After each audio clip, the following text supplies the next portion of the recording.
Assalamualaikum warahmatullahi wabarakatuh. Innal hamdalillah nahmaduhu wa nasta'inuhu wa nastaghfiruhu wa natubu ilayhi wa na'udzu billahi min shururi anfusina wa sayyiati a'malina. Man yahdihillahu fala mudilla lahu wa man yudlilhu fala hadiya lahu. Asyhadu an la ilaha illallah wahdahu la syarika lahu wa asyhadu anna Muhammadan abduhu wa rasuluhu. Allahumma salli ala Muhammadin wa ala alihi wa ashabihi wa man tabi'ahum bi ihsan ila yaumiddin. Amma ba'du. Kita lanjutkan membaca kitab Ar-Rahiqul Maktum.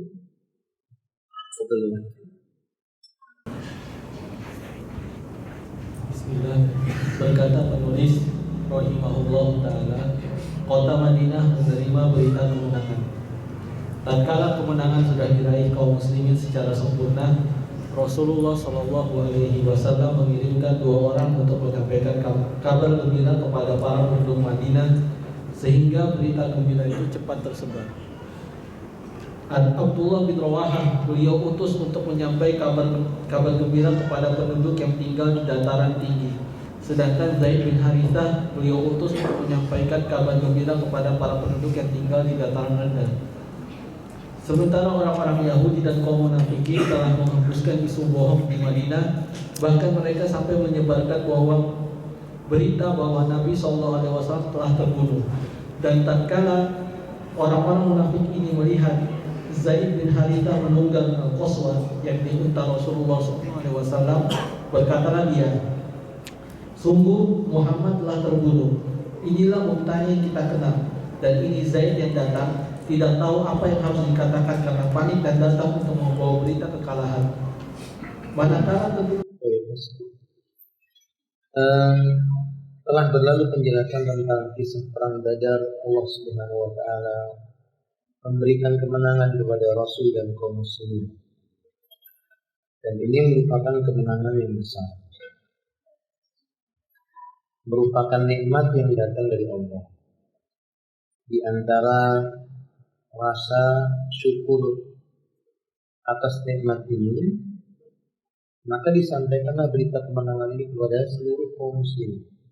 Saat itu kaum muslimin terkonsentrasi ada di kota Madinah. Kita mengetahui Madinah itu ada yang dataran tinggi, di gunung-gunung, dan ini disebut dengan Arabi, orang-orang Badui. Dan ada yang tinggal di lembah-lembah. Mereka sebagai petani atau penanam kurma dan yang berdagang. Dan telah kita maklumi di Madinah juga tinggal orang-orang Yahudi. Yahudi memiliki kedengkian terhadap Nabi dan kaum muslimin. Ditambah lagi ada manusia yang paling dibenci oleh Allah, golongan munafik. Mereka tidak menyukai kalau kemenangan itu diberikan oleh Allah kepada Nabi dan kaum muslimin, karena mereka punya kepentingan, berharap dunia, mengharapkan kekufuran tetap ada. Tapi sebuah persoalan tammal fathu lil muslimin, ketika kemenangan itu benar-benar sudah sempurna, tidak akan lagi orang-orang musyrikin kembali ke Badar, dan sebagian ahlul Badar telah dilakukan. Demikian pula orang-orang pembesar-pembesar Quraisy yang mati ditanam dalam sebuah sumur di Badar. Arsala Rasulullah SAW basiraini ila ahli Madinah. Dia mengutus 2 orang sahabat untuk menyampaikan kabar gembira ini kepada penduduk kota Madinah. Ini penting. Kenapa penting? Jika kaum muslimin di Madinah mendengar kabar kemenangan ini akan menambah keimanan. Jadi ini penting kita ketahui, seorang mukmin dalam menyampaikan berita kepada kaum mukminin yang lainnya, ini sangat berpengaruh terhadap keimanan kaum mukminin yang lain. Oleh karena itu, penyampai berita tidak boleh sembarangan. menyampaikan sebuah berita dia buat sembarangan dan tidak setiap berita diberitakan. Bila berita itu berita kebahagiaan, umumnya menambah keimanan, disebarkan. Fa'amma binikmati rabbika fahadis. Adapun terhadap nikmat Rabbmu, ceritakanlah dia. Adapun bila berita itu berita buruk, tidak setiap kabar buruk disampaikan. Karena kadang-kadang kabar buruk itu melemahkan. Nasihat teman-teman yang biasa menukil baik berupa gambar foto atau berita-berita, coba tersebut terlebih dahulu. Apa yang tersebut? Mencari tahu tentang apa? Kebenaran. Terpercaya tidak? Kalau tidak, masuk dalam kategori golongan munafik yang tadi disebutkan. Di mana orang-orang munafik ini justru menyebar berita dusta, didukung oleh orang-orang Yahudi. Kana al-yahud wal munafiquna qad arjadu fil madinati di saat ada ayatul kadhibah. Menyebarkan berita apa namanya? Hoax, susah lagi hoax. Ini istilah baru ya. Kalau ngomonglah berita bohong gitu ya. Jadi dia menyebarkan berita-berita bohong, desas-desus. Makanya Nabi itu benci sama orang yang menukil berita tidak mengetahui arahnya dari mana, lalu mempercayai. Innallaha faraha alaikum salasa. Saya tadi ulang-ulang ini. Kata Nabi, Allah benci atas kalian 3 perkara. Apa teman-teman? Kila wa qala. Kemudian apa? Siapa yang tahu? Yang pertama kan kila wa qala. Apa itu kila wa qala? Berita yang tidak jelas dari mana asal usulnya, kabar burung atau kabar apa, tidak diketahui dari mana asal usulnya. Kemudian apa yang penting? Wa idha'atul amwal, menyia-nyiakan apa? Harta. Allah benci dengan hal ini. Orang yang membuang-buang, kalau yang kan apa? Tidak jelas. Yang ketiga apa ya, kasratus soal. Atau dalam hadis yang lainnya kasratus soal wa idha'atul amwal. Apakah soal banyak bertanya untuk menghindari? Nah, khusus tentang qila wa qala ini, Islam punya kaidah yang penting. In ja'akum fasiqun binaba'in fatabayyanu. Bila datang kepadamu orang fasik membawa sebuah berita, hendaknya kamu tabayyun berita tersebut. Cari tahu dulu kabar beritanya benar dan tidaknya. Dan Islam juga punya kaidah. Nabi SAW menyebutkan ancaman bagi orang yang mendengar berita, tiap dia dengar langsung disampaikan tanpa mengetahui benar dan tidaknya. Kafa bil mar'i kadhib ayyakula kullama sami'. Cukup seseorang dikatakan pembohong. Tiap dengar sesuatu langsung dia ucapkan. Menyampaikan tiap yang dia dengar. Karena ikhwati azwajakum, kenapa yang disampaikan kaidah ini? Agar kita tidak tertipu oleh orang-orang munafik. Mesti disebut hadis ini. Kerjanya menyebar berita bohong. Sekaligus kisah ini memberikan kepada kita faedah. Salah satu sifat munafik adalah menukil berita dusta. Membuat sebuah opini yang dibangun dengan kebohongan. Itu sebab munafik. Hati-hati.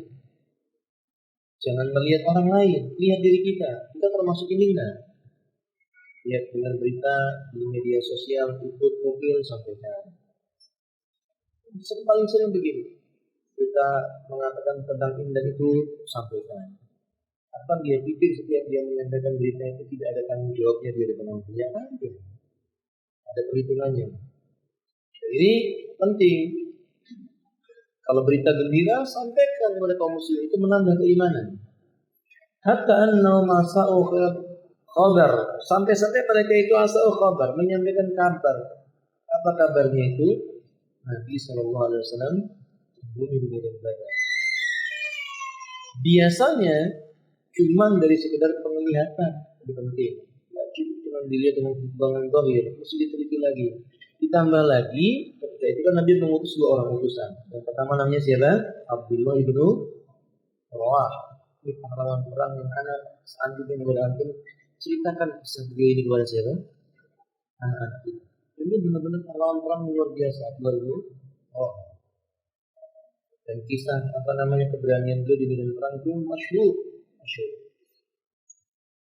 Kemudian Fatihah al-Ayakum, dan beliau juga mengutus yang kedua siapa? Zaid ibn Harithah. Dua-duanya ini orang yang sangat pemberani di medan perang. Adapun Abdullah bin Rawaha ditugaskan menyampaikan kepada orang-orang Arab Gunung. Adapun Zaid bin Harithah diperintahkan untuk menyampaikan berita kepada orang-orang yang di lembah-lembah, di kota-kota, di tempat di pasar-pasar. Sini menyampaikan itu.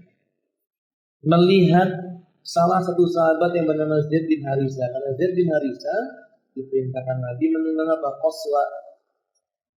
Qaswa ini nama kendaraan ontanya Nabi yang berwarna putih, namanya Qaswa.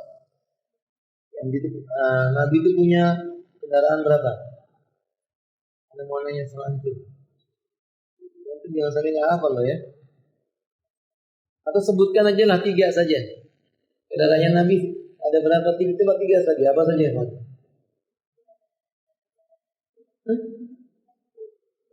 Qaswa, iya sudah ada ini sertifikatnya. Sudahlah PR buat siapa namanya Al-Hidayah. Di depan Al-Hidayah yang jawab insyaallah. Dan harus bisa. Untuk jadi teratur. Salah satunya onta Nabi. Onta Nabi nggak cuma satu. Ontanya Nabi nggak cuma satu. Ada satu yang berwarna putih dinamakan Qaswa. Nah, ini yang dipakai oleh Nabi SAW ke medan perang Badar. Dipinjamkan kepada Zaid bin Harithah pergi menuju ke Madinah. Karena saking bahagianya Zaid, dan ini perintah Nabi, maka Zaid itu memacu ontanya itu kencang sekali. Tapi penglihatannya orang-orang munafik, Zaid itu apa? Lalu sedih. Saking bingungnya, saking kencangnya, dikira Zaid itu sedih. Dinukil oleh orang munafik sambil berkata, Rasulullah, mereka menyebutnya dengan sebutan nama, Muhammad telah meninggal, Muhammad telah mati. Buktinya Zaid naik onta tidak beraturan. Karena saking cepatnya onta itu namanya seperti apa namanya? Karena saking bahagianya. Ini penting karena kadang-kadang orang berbahagia begitu.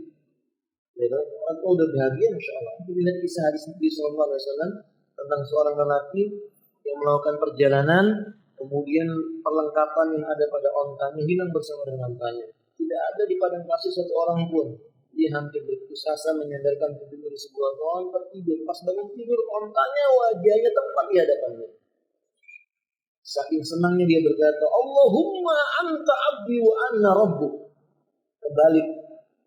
Harusnya kan ucapannya, ya Allah engkau benar-benar Rabbku, aku ini benar-benar hamba. Menjadi kebalik, ya Allah kamulah hamba, aku ini Tuhan. Kalimat ini kalimat kufur tidak? Tapi karena kebahagiaan yang berlebihan, namanya sadaqal kalam, keceplosan. Nah, ini demikian. Zaid bin Harithah bahagia banget, ingin nyampaikan. Nanti bisa bayangkan 300 melawan berapa? 1000 kurang lebih. Pasukan yang tidak bersiap untuk perang besar, sekedar untuk menghadang, dengan pasukan yang memang niatnya buat apa? Perang. Tentu beda. Lalu Allah kasih kemenangan. Tentu kebahagiaannya luar biasa. Imannya semakin kuat dan ingin disampaikan kepada penduduk kota Madinah. Karena penduduk kota Madinah punya kekhawatiran. Yang mereka khawatirkan bukan Abu Bakar, bukan Umar, bukan Zaid bin Harithah, bukan Abdullah bin Rawaha, bukan ini dikhawatirkan oleh orang-orang Madinah itu Thalhah bin Ubaidillah. Bukan itu. Yang mereka khawatirkan siapa? Ar-Rasul sallallahu alaihi wasallam. Maka Zaid ingin menyampaikan bahwa Rasul masih hidup dan diberi kemenangan. Anda bisa bayangkan kalau ini sampai kepada kaum muslimin, Masya Allah, semakin yakin kaum muslimin tentang kebenaran Allah. Dan benar. Orang munafik nggak suka dengan ini. Kalau mereka mengatakan, "Qala laqad qutila Muhammadun." Diulang-ulang, Muhammad sudah dibunuh, Muhammad sudah mati, Muhammad sudah meninggal dunia. Disebarkan kemana-mana, dan itu sempat membuat hati kaum muslimin yang tidak ikut berperang. Karena kan ketika itu perang Badar hukumnya kan. Teman-teman, perang Badar itu hukumnya apa? Kemarin itu udah dijelaskan. Apa itu? Ketika itu perang Badar hukumnya apa? Mustahab, sunnah, nggak sampai wajib. Yang wajib itu perang apa? Perang Tabuk yang fardu ain ketika itu. Sebagian orang mengatakan fardu kifayah. Hukumnya perang Badar ketika itu fardu kifayah, bukan fardu ain. Jadi nggak sampai fardu ain. Jadi tidak semua kaum muslimin berangkat perang. Ada yang cuma menyerahkan budaknya mewakili dia. Ada yang cuma memberikan kendaraannya. Ternyata kendaraan yang ada cuma berapa? 2 yang berkuda ketika itu. Jadi ketika mereka mendengar Nabi Muhammad telah terbunuh, lemas sebagian kaum muslimin. Nah ini penting. Makanya kalau antum suka menyebar berita kaum muslimin disembelih di Rohingya, antum foto, antum sebarkan. Ini nggak semua kaum muslimin lihat jadi malah semangat, malah kadang-kadang apa? Ini modeli Pak. Muslim kita nggak enak digorok lehernya kan begitu ya Pak. Ini pesan sama antum, jangan lihat berita di sebarkan. Ini jadi milik orang munafik. Oh berita itu kabar gembira. Kasih kaum muslim kasih kabar gembira. Sampai ke kota Madinah diberitahu bahwa Nabi itu masih hidup, orang munafik ketakutan. Jadi sebenarnya orang munafik itu tahu mereka akan dibongkar rahasianya oleh siapa? Allah SWT. Nah, sambil mengatakan wahad Zaidun la yadri ma yaqulu min ar-rubi wa jaa, kata beliau, ini loh Zaid datangnya sempoyongan, enggak tahu dia mau ngomong apa, saking kebingungan. Aku kasih tahu sama kalian, Muhammad sudah meninggal dunia. Ketika mendengar berita ini, pertama kali marah ya kan? Abdullah bin Rawaha. Lihat yang lainnya Umar bin Khattab. Umar ingin cepat pulang lalu mencari mulut orang itu dan dirobek dengan pedang. Itu Umar. Kita juga mestinya kayak Umar. Kalau ada orang yang suka menyebarkan berita yang kayak begini, memang pantasnya dia kan? Ya ditangkap, jangan merobek. Tangkap, serahkan kepada siapa? Pemimpin kaum muslimin, dihukum sama kaum muslimin, digerak. Umar kepingin merobek-robek mulutnya sampai dia berkata, izinkan saya Rasulullah menyusul Abdullah bin Rawaha, mengajukan kita berita itu sampai kepada kaum muslimin yang ada di Badar. Padahal kan saat itu kaum muslimin masih tinggal di Badar. Jadi habis terjadi perang, dan ini kebiasaannya Nabi, teman-teman. Nabi SAW itu kalau telah menyelesaikan sebuah medan perang, lalu Allah berikan kemenangan, Nabi akan tinggal di tempat itu. Kadang 3 hari, dan di Badar dia 3 hari. Beliau bersama kaum muslimin 3 hari 3 malam. Kadang-kadang 1 pekan. Dari 1 hari ke hari yang lainnya. Dan demikian diikuti para sahabat. Utsman bin Affan pernah tinggal selama 19 hari. Umar bin Khattab pernah tinggal di sebuah tempat sampai 25 hari. Itu untuk menunjukkan apa? Rasa syukur kepada Allah. Maksudnya begini ya kawan. Kaum muslim itu pemberani. Habis perang nggak apa? Nggak lagi. Kalau bahasa kita itu udah dimenangkan oleh Allah, ingin menunjukkan ini kami kaum muslimin. Kami perang bukan untuk cari harta. Kami perang untuk mencari ridhonya Allah. Mana lagi? Ayo sini begitu bahasanya. Paham ya, tapi bukan sombong. Dia dengan orang-orang apa? Musyrik. Orang musyrik ketika perang Uhud, mereka menyangka mereka apa? Menang. Begitu mereka menyangka mereka menang, mereka pergi pulang. Dan ini salah satu faedahnya apa? Faedahnya adalah kita diperintahkan menyelisih semua kebiasaan yang dimiliki oleh orang-orang apa? Musyrik. Semua kebiasaan yang menjadi karakter mereka diselisih. Maksud Nabi mencontohkan, habis perang langsung pergi tinggal dulu di situ. Bersyukur kepada Allah Subhanahu wa taala. Nabi mengutus 2 orang tadi ke kota Madinah. Falamma balagha ar-rasulani ahata bihima al-muslimuna.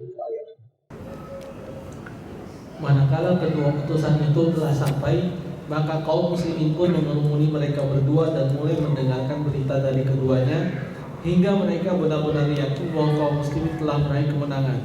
Maka keceriaan dan kegembiraan pun melanda semua, dan pekik tahlil dan takbir bergema di. Ada hikmah. Berarti apa ya kawan? Kalau kita mendengar kabar gembira tentang Islam dimuliakan, maka anjurannya mengucapkan apa? Tahlil, dan tahlilnya itu apa?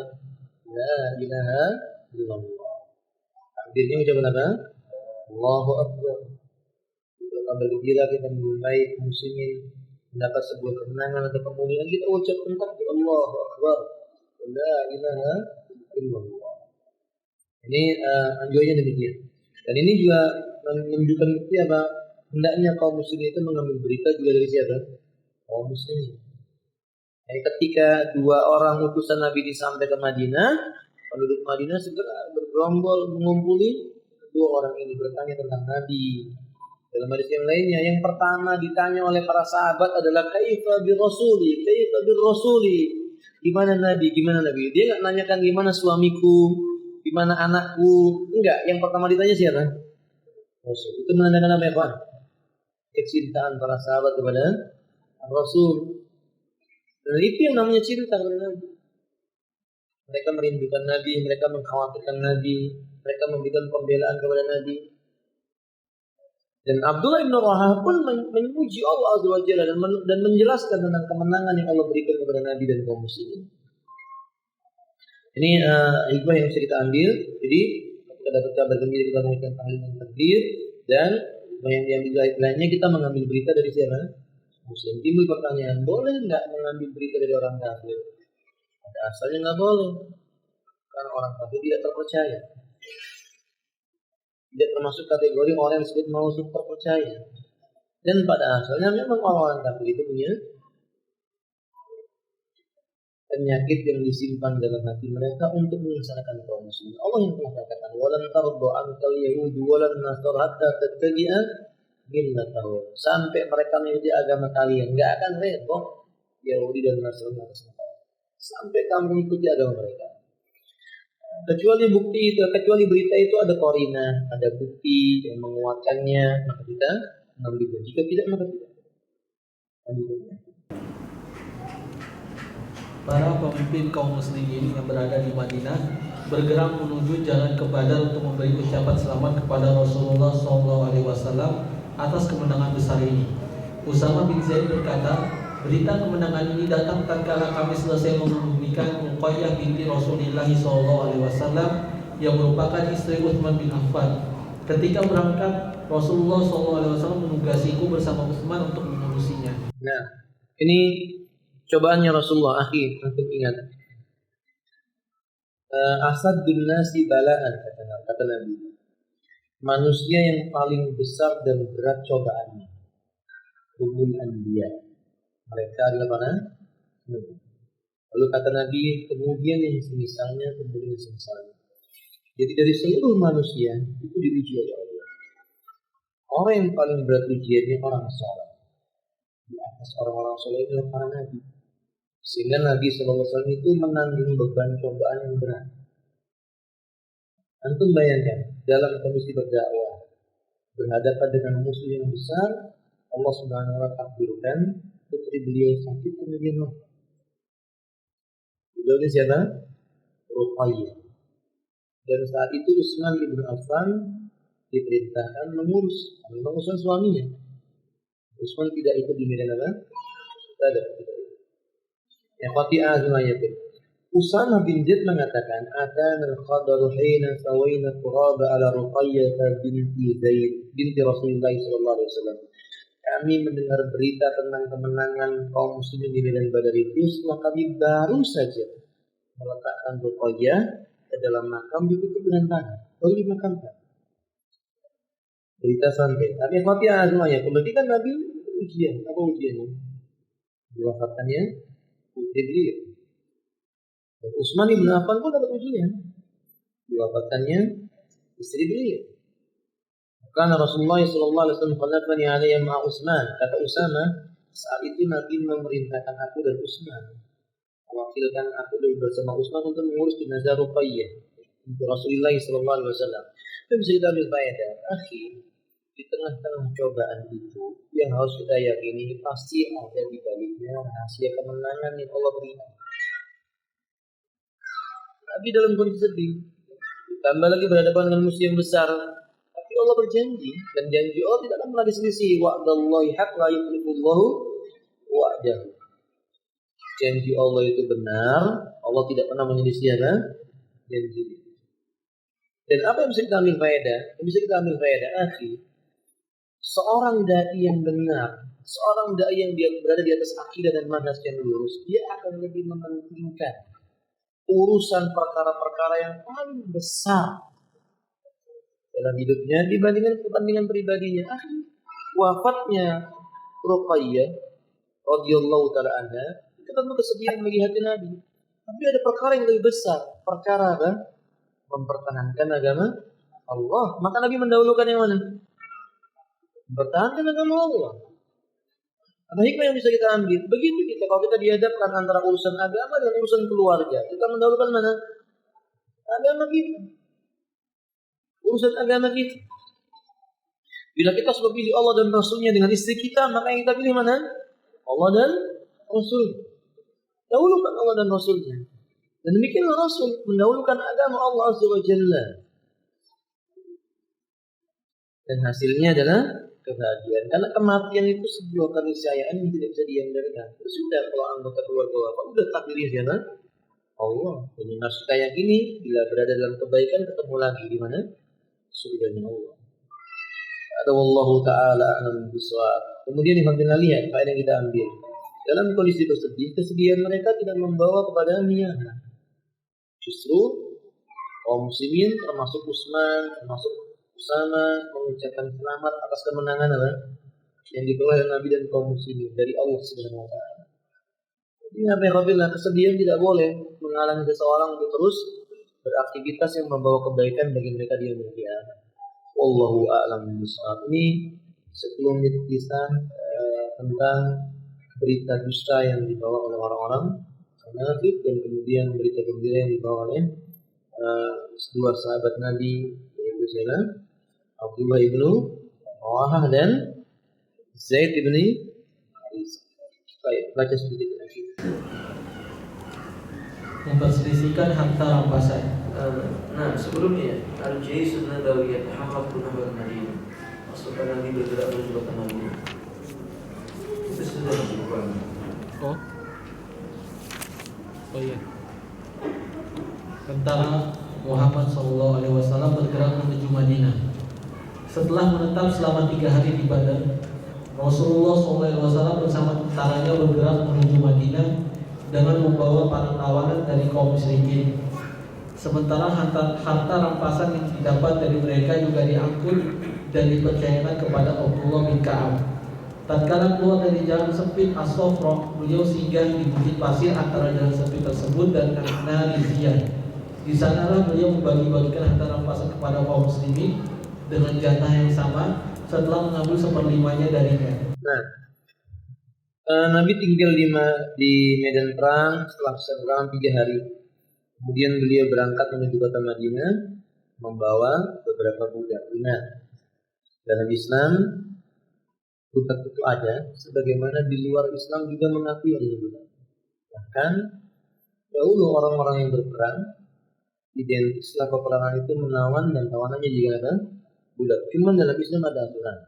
Satu, ikhwati a'azzu wa iyyakum, tidak setiap tawanan yang ditangkap otomatis menjadi apa? Budak.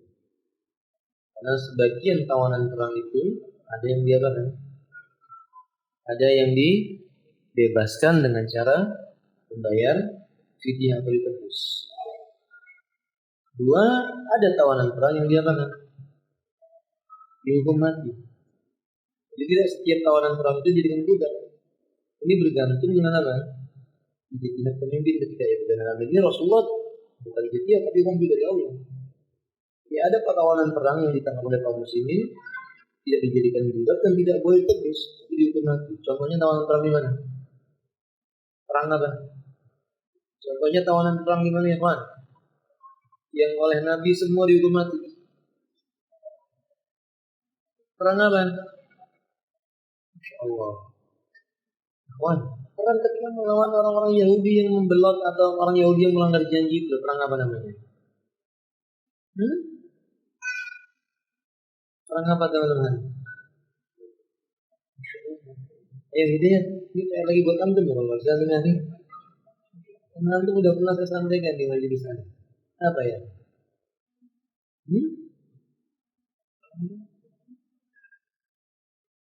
Bukan perang Bani Quraidah. Bani Quraidah itu baninya orang Yahudi. Yang saya maksud nama perang. Perang buat PR buat antum dua berarti ya. Kemudian ada insyaallah. Tapi kalau nggak bisa jawab teman-teman PR-nya ke Hidayah misalnya ya. Dan lainnya. Ini yang mudanya masyhur perang ini. Ketika itu ya Fatihah semuanya pun ditawan, kemudian semuanya di atas perintahnya Allah Subhanahu wa taala. Ada yang Fatihah itu. Dan kemudian rampasan perang. Harta rampasan perang diserahkan kepada Nabi. Dalam kaidah Islam, rampasan perang itu seperlimanya diberikan kepada siapa? Yang oleh Nabi nanti dibagi-bagi lagi untuk anak yatim, untuk orang miskin, untuk kerabatnya Nabi. Adapun 4/5-nya dibagi untuk siapa? Kaum muslimin. Sesuai dengan yang diinginkan oleh Allah melalui Rasulnya. Lalu kita nanti ada kisah menarik di mana ketika pembagian harta ini sebagian orang apa? Berselisih. Kenapa yang sana lebih banyak? Dan sebagainya. Nanti akan dijelaskan di pertemuan berikutnya insyaallah. Walhasil berarti Islam menyebutkan ada perbudakan. Cuma ingat, perbudakan itu dalam Islam tidak seperti dalam orang-orang hukum yang dimiliki orang kafir. Perbudakan diperlakukan dengan cara yang baik. Tak boleh menempeleng budak, memukul budak, apa? Dinafkahi kalau dia wanita.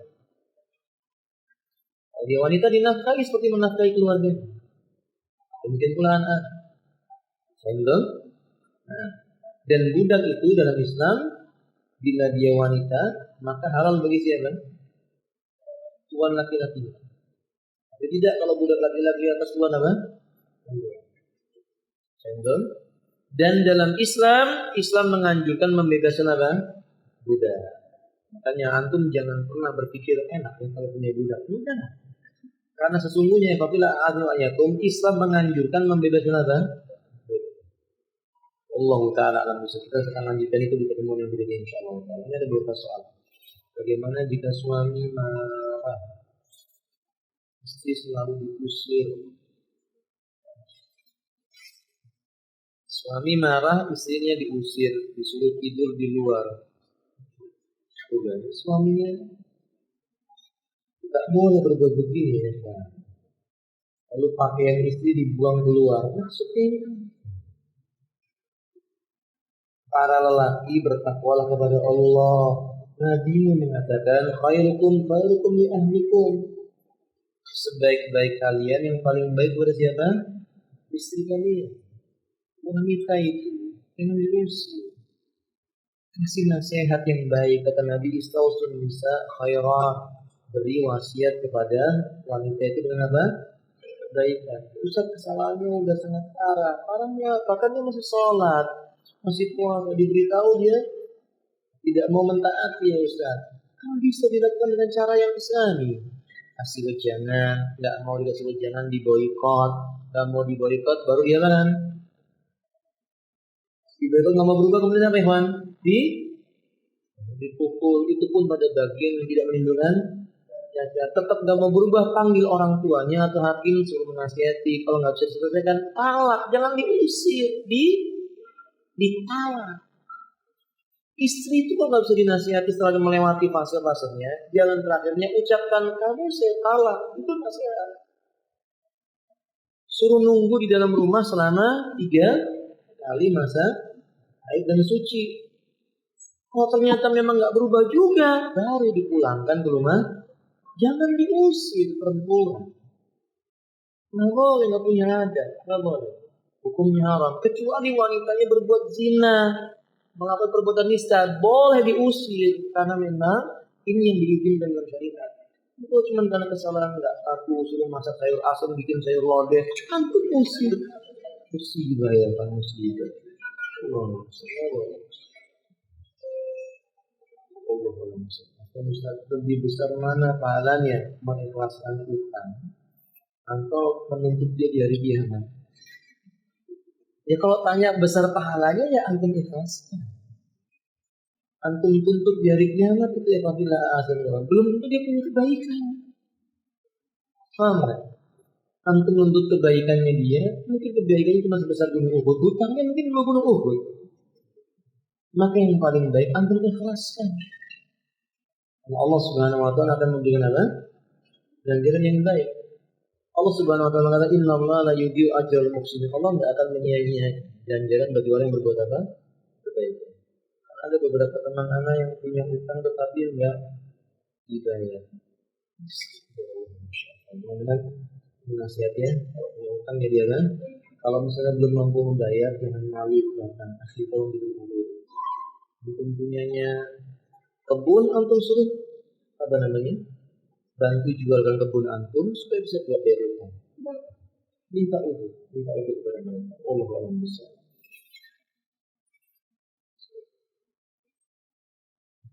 Mohon nasihatnya Ustaz untuk sebagian kami nasihat buat saya dan buat teman-teman, ingat firman Allah Ta'ala wal asri innal insana lafi demi masa sesungguhnya manusia benar-benar dalam apa? Ilal ladina amanu kecuali orang yang beriman. Mungkin enggak orang beriman jadi handphone? Mungkin. Wa amilus sholihat dan beramal. Main handphone amal soleh atau Anda nanya sungguh-sungguh sama antum. Main handphone itu amal soleh atau bukan? Main game amal soleh atau bukan? Berarti merugi. Wa tawassaw bil haqq wa tawassaw bis sabr. Mungkin enggak handphone itu tawassaw bil haqq tawassaw dengannya? Jawabannya mungkin. Jadi kalau memang antum harus menggunakan handphone, gunakan untuk menasihati. Gunakan untuk menerima nasihat. Kalau tidak, maka tinggalkan. Nasihat yang pertama, nasihat yang kedua ya ahli kita. Terlalu banyak kerugian yang dilakukan itu. Contoh para ulama antum lihat. Ada enggak ulama itu yang hobi main handphone? Enggak ada. Antum enggak akan pernah jumpai para ulama yang mutakhir itu sibuk bawa apa? Anda menyaksikan sendiri bagaimana para ulama itu ketika handphonenya dipegang sama asistennya, Syekh ada telepon. Kalau itu dia tidak gitu saja. Dia tetap mengajar. Kita sekarang Masya Allah. Habis waktu gara-gara yang ketiga hari, antum mandang handphone dapat pahala. Kita itu memandang handphone dapat pahala tidak? Memandang istri? Kalau begitu, mana ya Pak? Udah antum pandang istri antum. Antum mencet hidung istri antum dapat pahala nggak? Anak semuanya antum pegang itu hidung istri antum dapat pahala nggak? Udah pegang istri antum, jangan antum pegang itu ujung handphone, karena manfaat. Kecuali antum memang ada perlunya, sudah selesai. Handphone ini fitnah yang besar, Ditanya sama Allah Subhanahu Wa Taala. Oke? Ya, kalau seandainya ada keperluan untuk agama lakukan, kalau enggak maka tinggalkan. Ini juga manfaat. Allah terakhir nasihat kami, orang yang sudah mati dalam keadaan memegang apa? Handphone. Itu kepada Allah. Jangan sambil pegang handphone mati. Ini nasihat buat saya dan buat antum. Jadi kalau antum pegang handphone itu ayat Quran yang antum baca nggak apa-apa. Antum pegang handphone, yang antum lihat apa? Beli-beli Tokopedia apa lagi? Antum mau mati kayak gitu? Mana mungkin? Ingat, jauh handphone. Allah a'lam bishawab. Saya kira Ustaz dijelaskan bahwa orang yang paling jelek adalah orang munafik. Bahkan mereka berada di lapisan ke bawah neraka. Siapakah golongan orang munafik di zaman ini? Kalau menyebutkan secara taklil bukan hak saya. Tadi kalau menyebutkan ciri-cirinya sudah disebutkan oleh syariat. Ciri orang munafik satu diantaranya dia suka dengan keterpurukan dalam Islam. Orang Islam yang terpuruk dia suka. Dua, mereka benci kalau kaum muslimin itu diberikan oleh Allah kemenangan dan kemenangan. Tiga, mencaci maki sunnahnya Nabi Sallallahu Alaihi Wasallam. Empat, benci dengan syariat Allah. Tidak suka kalau syariat Allah ditegakkan. Dan masih banyak lagi. Dan yang paling gampang adalah suka membuat kerusuhan dalam tubuh kaum muslimin. Suka membosi orang majelis taklim. Orang taklim dibubarkan. Itu ciri munafik. Ciri munafik. Tapi kalau disebut dengan taklim orangnya siapa? Bukan hak saya untuk mentaklim sebulan munafik tidak. Tapi ciri-cirinya ada di sebelum syariat. Allah Ta'ala a'lam bishawab. Apakah boleh meninggalkan sholat duha dan puasa sunnah ketika safar pulang kampung selama 2 minggu? Antum nggak safar aja nggak sholat juga nggak berdosa kok antum. Nggak puasa Senin Kamis juga tidak berdosa. Karena sholat dua dan puasa Senin Kamis hukumnya apa? Sunnah. Tapi kalau antum puasa paksakan, safar pun nekat puasa, Senin Kamis dikerjakan, itu namanya bid'ah. Melampaui. Nabi Shallallahu Alaihi Wasallam berkata, la khaira as-sawmu fi safar. Tidak ada baiknya nekat berpuasa dalam kondisi apa? Safar. Kalau seandainya belum safar ya berbuka. Baik. Bagaimana menyikapi tetangga non Muslim yang suka memanggang babi setiap acara keluarga? Asapnya sangat mengganggu, tapi kita belum berani menegurnya. Ya, kalau antum tidak berani menegur, berarti satu sikapnya doa. Didoakan agar dapat apa? Tidak. Nasihat saya, kalau ada tetangga antum yang suka membakar daging babi seperti ini, katakan dengan cara yang baik. Sambil memberi hadiah. Membawa daging kambing bakar atau hadiahkan, lalu berkata, Pak, saya nggak biasa tercium bawa kan? Asap daging babi, tapi tergantung mohon yang sampai. Dan insya Allah dia akan menolak. Dan dia akan mengerti. Tapi kalau antum diam saja, nanti dianggap antum toleran dengan karena nasihatnya sampai. Kalau tidak doakan kepada Allah dari diberi. Terakhir, bagaimana jika seorang anak tiri mau tidur di rumah ibu kandungnya, tetapi ayah tirinya tidak suka atau melarang karena si anak. Bagaimana jika seorang anak tiri tidur di rumah ibu kandungnya? Anak tiri tidur di bawah ibu kandung. Antum tahu maksudnya? Tetapi ayah tirinya tidak suka. Oh, maksudnya ada seorang wanita punya anak, mau tidur di rumah ibunya yang sudah punya suami. Begitu maksudnya kan? Tapi suaminya tidak suka dan melarang karena si anak ini akhlaknya kurang baik. Terus bagaimana ibu kandungnya? Tapi bila azanillah wa iyyakum, kalau anak tirinya ini masih dalam kondisi asuhan, tidak boleh ditolak oleh suaminya. Laki-laki menikahi wanita, ingat baik-baik teman-teman. Antum yang nikah sama janda punya anak, antum wajib memelihara anaknya. Saya ulangi ya, antum wajib memelihara anaknya. Akhlaknya nggak baik, Ustaz baru 3 tahun atau 5 tahun antum anggap itu akhlaknya nggak baik. Antum yang nggak baik akhlaknya kalau menolak. Kecuali kalau anaknya sudah ini Ustaz, sudah punya istri, dia mau tidur di rumah ibunya, ibu kandungnya. Berarti kesempatan antum itu mendakwahi. Didakwahi itu anak tirinya. Biar jadi ladang dakwah. Kalau memang dia tidak bisa didakwahi dan sebagainya, maka sikap seorang ibu menerangkan kepada anak kandungnya bahwa saya berada di bawah kekuasaan ayah tirimu. Saya wajib kasih kepadanya. Dia tidak suka dengan engkau.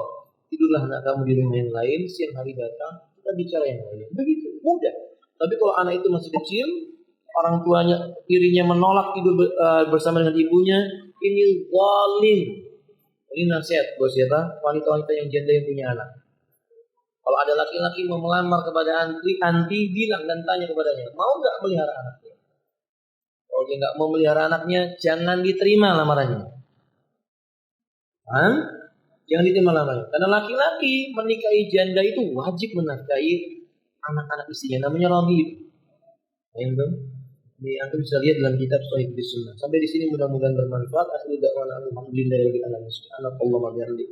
Asyhadu an la ilaha illa anta astaghfiruka wa atubu ilaik. Assalamualaikum warahmatullahi wabarakatuh.